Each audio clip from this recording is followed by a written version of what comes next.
Shalom. First and foremost, I want to give all praises, honor, and glory to Yahweh, Bahasham, Yahweh Shai, Bahasham, Recha Kodesh. Double honors to the elders and the apostles of Great Millstone, and peace and blessings to the elect. And today we're going to go into Ezekiel, the 32nd chapter. And as you can see,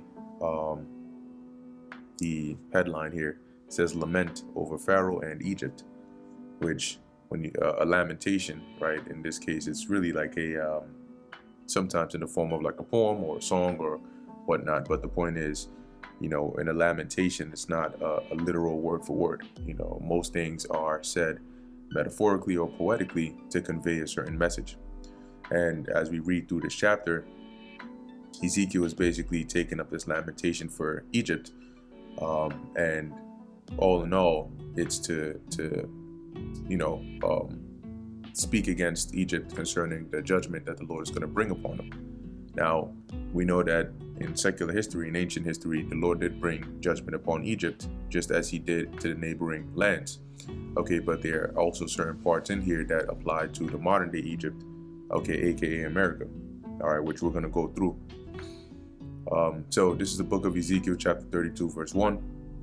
And it came to pass in the 12th year, in the 12th month, in the first day of the month, that the word of the Lord Yahweh came unto me, saying, Son of man, take up a lamentation for Pharaoh, king of Egypt, and say unto him, Thou art like a young lion of the nations, and thou art as a whale in the seas. And thou camest forth with thy rivers, and troublest the waters with thy feet, and fouledest their rivers. Right, and basically it's just, speaking about the state or the condition of Egypt, i.e., when you look at a young lion or you look at a whale in the seas, these are likened on to basically being like powers in their environment, right? These dominant forces.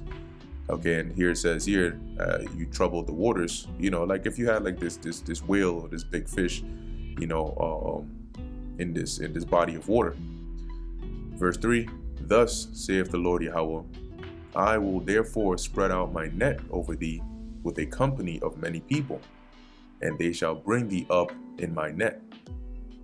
And so going with the analogy here of this lamentation, you can imagine like if you had a big fish, and in the ancient world, most of the time you would fish with a net or multiple nets, right? Which are very huge.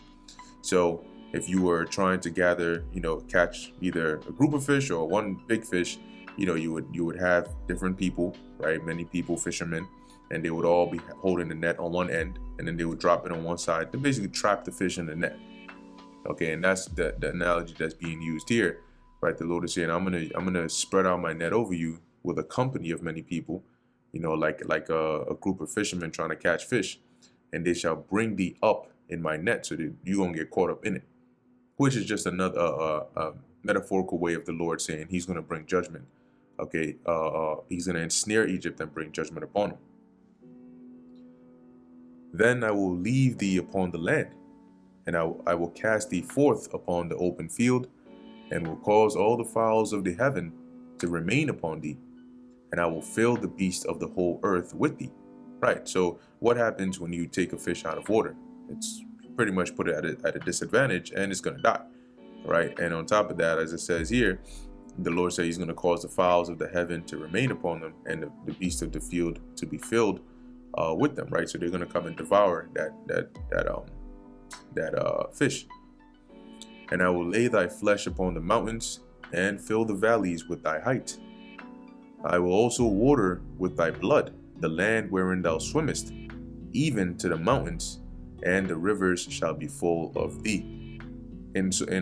Which is in many words to say that the Lord is going to bring destruction upon them. And when I shall put thee out, right? Put thee out meaning what? Destroy you or bring you down. I will cover the heaven and make the stars thereof dark. I will cover the sun with a cloud, and the moon shall not give her light. Yeah, and that's also going to happen, right, to this modern day Egypt, right? That's going to happen when the Lord takes down this modern day Egypt, which is otherwise known as America. And when you read of in various different prophecies concerning this theme right here. It's known as like the day of the Lord, or the time of that great destruction, okay, which the Lord talks about covering the heaven, right, making the a day of darkness, right, the stars not shining, the sun and the moon being darkened. Okay, so real quick, let's get a precept for that here in the book of Isaiah, the 13th chapter. Now, in the book of Isaiah, the 13th chapter, it's speaking about judgment that's going to come to Babylon, right? But similarly, this is, like it says, prophecies about Babylon. This isn't talking about the ancient Babylon. Okay, it's not talking about the Neo-Babylonian Empire. Although Isaiah predates that time, right? When Isaiah was saying this was before the Babylonians had risen up to be an empire. However, the prophecy in Isaiah the 13th chapter was not concerning well, at least who we know today as the ancient Babylonian Empire with Nebuchadnezzar and so on and so forth, right? It's actually talking about another Babylon, which is, or as is known today as America, but back then is referred to as Babylon. And this is why that the saying, in order to understand prophecy, you need to know history, is actually very important, because when you read the scriptures, a lot of these prophetic chapters and verses and books are not going to give you everything, meaning they're not going to use vocabulary of modern day, because that didn't exist back then. So you'll hear about, I mean, they might be talking about America or the modern day like power system, maybe like NATO and the EU and so on and so forth, but they would describe it or use names such as Babylon or Egypt or Assyria. Okay, and you need to understand, if you understand history and you know the history of these different nations, like, you know, Egypt or Babylon or Assyria, for example, you can then say, well, what's written here is mentioning Babylon, but these actions never took place. I mean, these things never happened to ancient Babylon. Okay, and they don't actually fit, you know, a judgment for ancient Babylon. So then you need to know, then you can identify that this has to be talking about a different time. Okay, so it's also crucial to understand at least decently a good portion of history as well. Nevertheless, Isaiah 13:1, the burden of Babylon, which Isaiah the son of Amos did see. So this, what we're reading of in Isaiah 13, is concerning Babylon, but the prophetic Babylon, which is America. So when we jump down, right, I did that to bring the point home in the 10th verse, as it says here, for the stars of heaven and the constellations thereof shall not give their light. The sun shall be darkened in his going forth, and the moon shall not cause her light to shine. So what is that going to lead to? Darkness, right? Similar to how we read in Ezekiel 32, right? The sun being darkened, the moon being darkened, the stars, the constellations, which when the day of the Lord comes, where the great judgment of the Lord is going to take place, you're going to have darkness physically, because you're going to have the smoke of the fires, the missiles. You're also going to have, the missiles flying through the air, and you're going to have the different chariots, you know, of the Lord flying through. So there's going to be a lot going on over there, up there in the heavens. Okay, but then you're also going to have darkness in a more, logical sense, meaning that you're going to have people that are not going to have answers. There's going to be a lot of confusion. Okay, because in this sense, the sun and the moon, okay, in the logical sense, can represent knowledge, wisdom, and understanding, and that's going to be darkened, as the scriptures say. I forget exactly where it is, but it's worded as, "Is there no more wisdom in Teman?" Right, which the Temanites were considered like, the wise men or the wise tribe of Esau. So the Lord is going to destroy all that. Okay. So just linking that in there, right, as we're dealing with this lamentation against Egypt, okay, at least this modern day Egypt, the Lord is saying when he puts it out, when he takes them down, okay, he's going to cover the heaven and make the stars thereof dark, and cover the sun, right, making it dark with a cloud, and the moon shall not give her light, which is synonymous with what's written here in Isaiah 13 concerning Babylon. But it's really talking about the same judgment, the same place. So let's get one more here in the book of Revelation, chapter 6. Once again, this is also concerning Babylon. Okay, here it's known as the fourth part of the world, but it's all talking about America. So verse 6, Revelation chapter 6, verse 12, and I beheld when he had opened the sixth seal, and lo, there was a great earthquake, and the sun became black as sackcloth of hair, and the moon became as blood, right? Which was signs in the heavens. But as we read in Isaiah 13 and in Ezekiel 32, right? The sun being darkened, okay, because this is going to be the time of the great day or the great judgment of the Lord.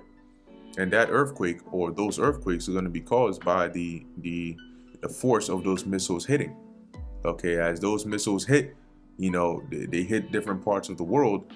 When you go beneath the surface, you're going to have those tectonic plates that have all that tension built up, just waiting for the right impact to cause them to shift or to drift. And that's going to cause those quakes, okay, that you have on the surface level. It says the sun became black as sackcloth, and the moon became as blood, and the stars of heaven fell onto the earth, even as a fig tree casteth her untimely figs. Now, what John refers to here as the stars of heaven are not talking about the actual stars that you see out when you look up at night. Okay, the stars of heaven is referring to the nuclear missiles, but from a distance, like at least from the perspective he was seeing it, because of, you know, like if you see a missile flying, for example, at night, from a far distance, it just looks like a bright dot, like a bright light that's in the air that's just going to one area. And considering at his time, they didn't have knowledge of nuclear missiles, he described it as stars falling. Okay, and the way they fell, as it says here, was like, even as a fig tree casteth her untimely figs. Now, let's look into this word here, untimely. Okay, right, so it says here, an unripe fig which grows during the winter, yet does not come to maturity, but falls off in the spring. Okay, so, because, you know, interestingly enough, when you have a, interesting how the Lord designed it, right? When you have certain fruit, typically, if the tree, whether apple, orange, whatever, if the tree is just left alone, when the fruit becomes ripe to a certain point, it'll actually fall, you know, like it'll just like fall. It'll be easier to pluck off versus when it's unripe. Okay, but as the Apostle John is saying here, it's like this tree was shaken, right, with a mighty wind that just like caused all these figs to just like start dropping to the earth. That's how he likened these missiles falling. Verse 14, and the heaven departed as a scroll when it is rolled together, which is referring to the mushroom cloud, right, the impact from those missiles hitting, and every mountain and island were moved out of their places. So now let's go back to Ezekiel 32, verse 7 again. And when I shall put thee out, right, when the Lord shall destroy it, I will cover the heaven and make the stars thereof dark. I will cover the sun with a cloud, and the moon shall not give her light. All the bright lights of heaven will I make dark over thee, and set darkness upon thy land, saith the Lord Yahweh. I will also vex the hearts of many people, when I shall bring thy destruction among the nations, into the countries which thou hast not known. So basically, once this place goes down, right, at least once this, because back then, when the Lord brought the Babylonians against the ancient Egyptians, yeah, their allies and their neighboring nations were vexed. But in this time, when the Lord takes down this modern Egypt, as we read of in Revelation 18, you're going to have, once that news spreads, right, via, you know, it being televised, you're going to have these you know, these other nations and stuff lamenting. Okay, at least some of them.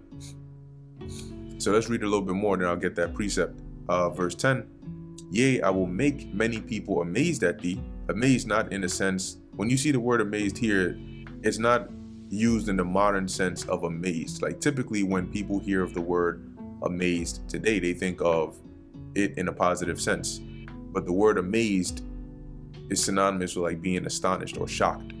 It doesn't necessarily, it doesn't correspond to being shocked in a good way or in a bad way. It's just amazed, meaning you're shocked, right? And their kings shall be horribly afraid for thee, when I shall brandish my sword before them. And when you brandish your sword, you can think of like in the ancient world, when somebody like a warrior sort of like lifts up their sword, either to like declare victory or, attack or whatever the case is. But in this case, the Lord's sword is going to be those missiles. And once those nations witness that, they're going to be afraid. And they shall tremble at every moment, every man for his own life, in the day of thy fall.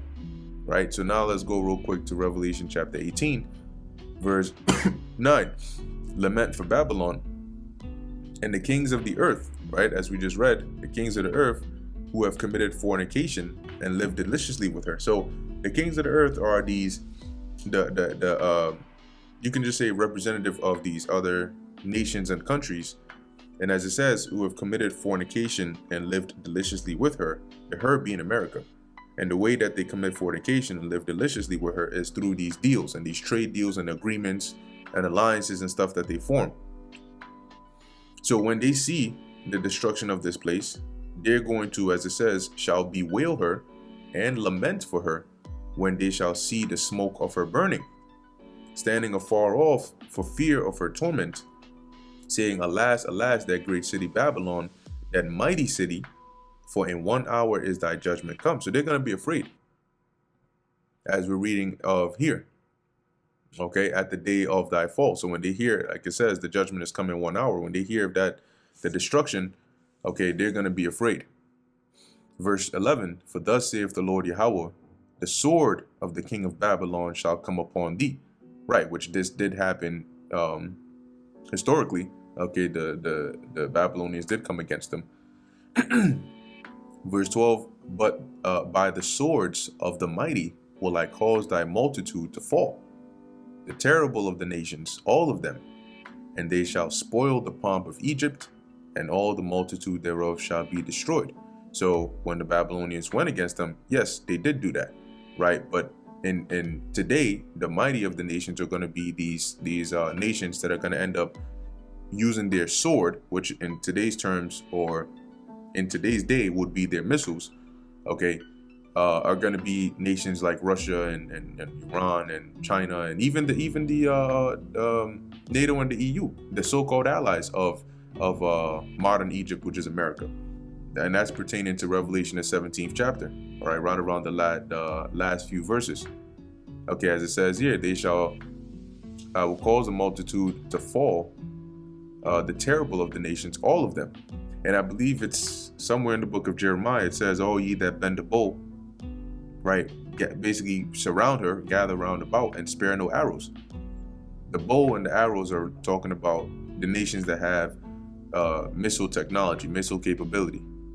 And as it says, they shall spoil the pomp, right, the pride of Egypt, and all the multitude thereof shall be destroyed. Because when they shoot off their swords, quote unquote, it's going to cause destruction. Right, I will destroy also all the beasts thereof from beside the great waters, neither shall the foot of man trouble them any more, nor the hooves of beasts trouble them. Then will I make their waters deep, and cause their rivers to run like oil, saith the Lord. So basically, once the destruction hits, once the people, right, the land is basically taken out, as it says here, the waters are not going to be troubled anymore. Right, when we read at the first verse, or the first few verses, it likened Pharaoh and Egypt to like this whale in the waters, troubling the waters. So once they go down, once they're destroyed, the waters are not going to be troubled anymore. And that's what it's saying here in verse 14, making the waters deep, right? Meaning to basically cause it to calm down. It's just a representation of like peace. Verse 15, when I shall make the land of Egypt desolate.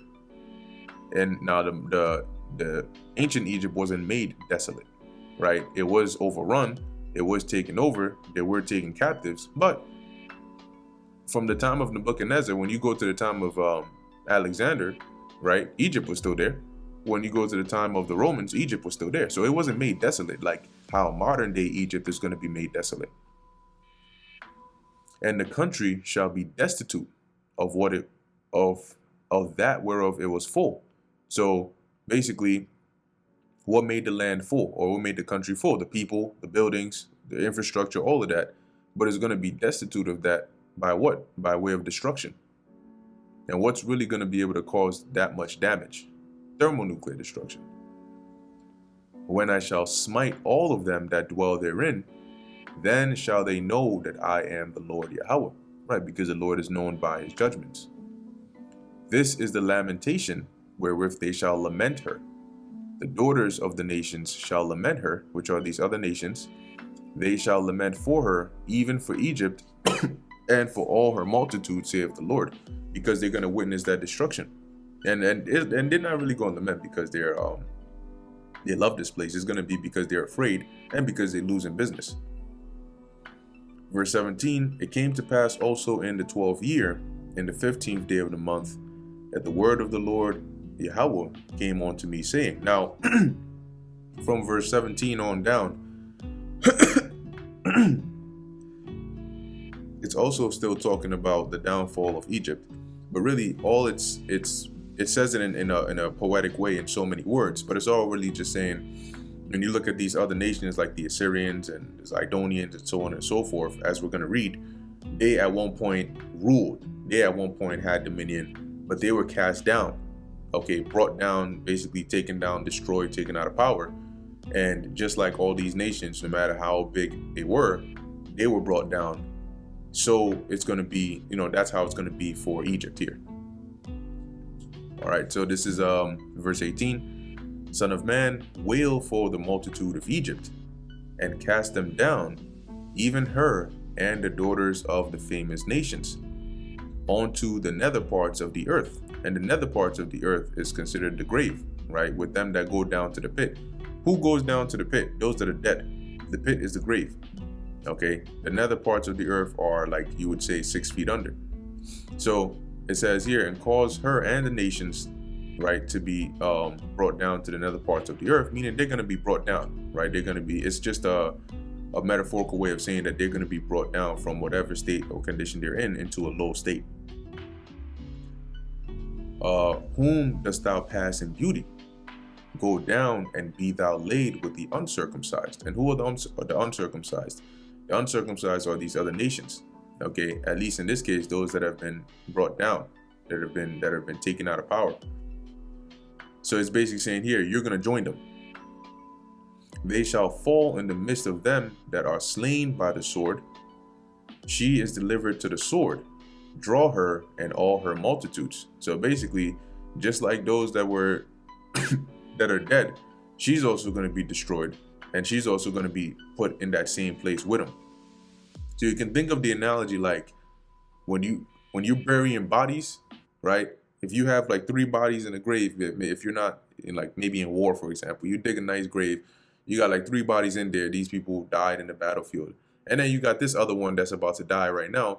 You're basically going to throw that body also in there with the rest of the dead bodies. So that's what it's saying here. Like, you're going to go join them because you're going to the same state. Verse 21, the strong among the mighty shall speak to him out of the midst of hell with them that help him. Now, the midst of hell is not talking about an actual place where you burn forever, right? Like a mythical place where, people who do bad go after they die. That's not biblical. Okay, this is just a metaphorical way or a dark saying. Okay, as it says here, the strong among the mighty shall speak to him, who, Egypt, out of the midst of hell with them that help him. So Egypt and their allies are going to be, as it says, they're going to speak to him. Now, when you read this in another translation, it's worded as though they're going to speak mockingly, onto him, right? To say, like, basically, come join us, right? They are gone down. They lie uncircumcised, slain by the sword, just like the rest of us. Now, there's a precept here. I know in Isaiah 14, right, it talks about how hell from beneath is moved up to meet thee at thy coming. Okay, now there's another one that I want to become weak as we. Oh, I guess it's also in Isaiah 14. This is the one. This is Isaiah 14 and 9. Now, once again, this is also going into judgment against Babylon, the prophetic Babylon. And as it says here, hell from beneath is moved up to for thee to meet thee at thy coming. Meaning when you're destroyed, when you go down, it's just metaphorically saying like you can't go down soon enough. You know, as you're going down, the grave, the hell, that low condition is gonna literally like come up and grab your ass and pull you down. Like you can't go down soon enough. It stirreth up the dead for thee, even all the chief ones of the earth. Right, which are the chief ones of the earth are like these other nations here. It hath raised up from their thrones all the kings of the nations. All they shall speak and say unto thee, art thou also become weak as we? So them being in that quote unquote dead or being in hell represents them being weak, them being brought down to a low state, as where at one point they were like dominant powers. So when Babylon goes down, Babylon is going to be categorized just like the rest of them. As it says, art thou become weak as we, art thou become like unto us. Thy pomp is brought down to the grave, right? Which is that pride. So now let's go back to Ezekiel 32. Where are we at? Right, verse 21. The strong among the mighty shall speak to him out of the midst of hell, from that low condition, with them that help him, right? They are gone down. They lie uncircumcised, slain by the sword. Asher is there, and all her company. His graves are round about him, all of them slain, fallen by the sword. Now Asher is representing the Assyrians. Okay, the Assyrians go back to Ashur. Okay, so it's talking about the Assyrians. Right now, the Assyrians at one point, they were a world superpower, right? Like they dominated a good portion of the known world, but they also got taken down. So when it says here that they're also there, right, it means they're also brought down to that low state, because the whole nation of Asher wasn't killed. All right, they weren't slain. This is metaphorical talk. Remember, this is a lamentation. Whose graves are set in the sides of the pit, and her company is round about her grave, all of them slain, fallen by the sword, which caused terror in the land of the living. Right, because at one point they were ruling, right, and they ruled as they saw fit. And you know, when you read about the history of the Assyrians, they weren't like the kindest rulers, so to speak. A lot of their punishments were very ruthless. Okay, but though they did all that, guess what? They still were brought down.